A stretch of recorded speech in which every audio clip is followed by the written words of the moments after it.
It's Filmmaker Friday. I'm not a lawyer. This is not legal advice. This is basically my experiences with filmmaking. As you go into making your first short films, I highly recommend getting together either a contract, an agreement, or a release for everyone who is involved in your film. Again, this is not legal advice. I'm not a lawyer. If you can afford to get a lawyer, I highly recommend getting a lawyer.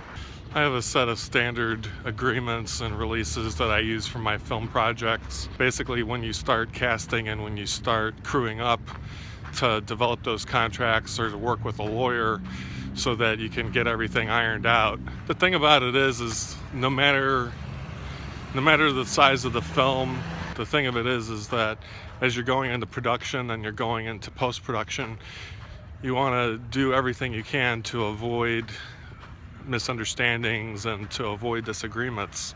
If you have everything spelled out in an agreement or a release or a contract, then the people that are working with you know what to expect, and they also know what you expect of them. When I first started doing filmmaking, I didn't really get too much into agreements or anything, and had a couple of bad experiences with that. Yeah, I'm not sure how much I want to say about it, but the thing is, you know, say if you're hanging out with some friends, or say if you want to shoot a short film with some friends and you film them, you know, what if like later on they say, you know, oh, well, I didn't know that you were filming me, or I don't want you to film me, or I don't want people to see that.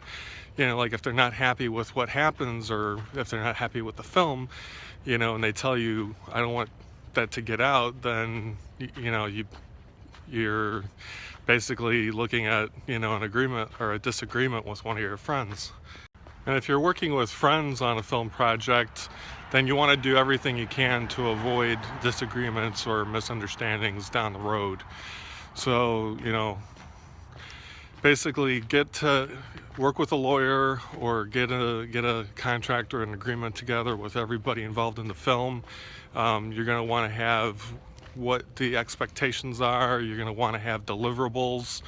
You know, for example, if you need something from whomever is working with you at a certain time, you want that spelled out in the contract or in the agreement. If there's something that they're expecting of you, you basically want that laid out as well. So yeah, I mean, this is just friendly advice. I'm not a lawyer. This isn't legal advice. As you're working on larger films and you get budgets, say if you have a budget that you got put together, you know, part of that budget you'd want to go towards a lawyer, or, you know, to basically help you make sure that everything is in good shape. So yeah, just friendly advice. Make sure that when you go into filmmaking and when you get into crewing up and casting, that everybody signs some kind of paperwork. And the other thing too is you want to go over with that paperwork with them to make sure that they understand it. And, you know, if they've got any questions or if they want to change anything, then, you know, they should have an opportunity to talk to you about it. All right, that's Filmmaker Friday, some friendly filmmaking advice. Hope you have a great weekend.